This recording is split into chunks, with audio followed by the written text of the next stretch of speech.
not even gonna bury the lead on this one.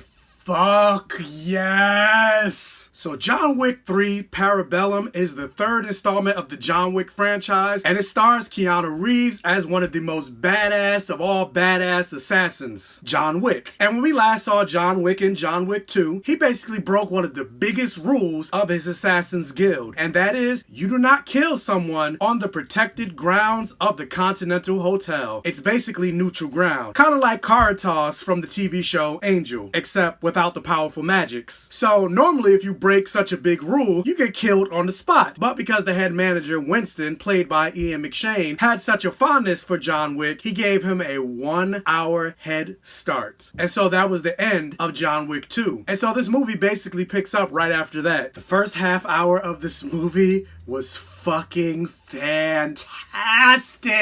It was filled with tons of action, but really the biggest selling point for this first half an hour was the suspense. Because as I mentioned from John Wick 2, the clock is ticking for when John Wick becomes the most wanted man of this League of Assassins. And of course, with that said, in order to really feel the suspense, yes, you can understand what's going on with this movie if this is the first movie of the franchise that you're going into, but truth of the matter is, you need to know this world in order to be invested in this world. And the John Wick franchise does a phenomenal job of establishing a world. Like, I remember when I saw the first 2 movies, I kept saying to myself, like, I would love for them to either do a comic book series or a television spin-off of the concept of the Continental Hotel. Lo and behold, thanks to Stars, I got my wish because it was announced that they are doing a Continental spin-off called The Continental. And so yeah, going back to the concept of world building, like the first 2 movies did a great job of getting me interested in not only the character of John Wick, but the world in which he inhabits, the lore, the hidden world within New York City. But this third movie took that interest that I had and kicked it up to a 20. Like, it answered questions that I didn't even know I had. And so much of John's world is opened up. And I know this movie just came out. In fact, I just saw it yesterday. But not only do I want to, and I plan on seeing it again, but I'm like, I'm ready for the next installment. And I want to read like a book of the lore and the rules. Like, I want to know more of the history of this Assassin's Guild. Speaking of wanting more, like, I want the director of this film, Chad Stahelski, who actually made his directorial debut with the first John Wick film, and interestingly enough, he's also a professional stuntman. I want him to direct and choreograph every single action scene for every single movie going forward. Like, the action in this movie feels gritty, it feels real, it's brutal. Like, every punch, every kick, every stab, every gunshot, like, it feels real, and you feel every impact. And it also helps that Keanu Reeves did pretty much all of his stunts throughout this movie, so you get a lot of close-ups on Keanu Reeves' face as he's throwing kicks, as he's getting kicked. And throughout most of the action sequences, there aren't a lot of cuts and pan-aways. Like, the camera is following these characters as they're basically beating the hell out of each other, and it was awesome to watch. And it felt like a fluid dance that you could follow every single moment that was happening on the screen. Because I know one big issue in a lot of movies and TV shows when it comes to fight scenes, like, there are a lot of shaky cams and the camera is cutting all the time, so you're like, I don't know what's happening,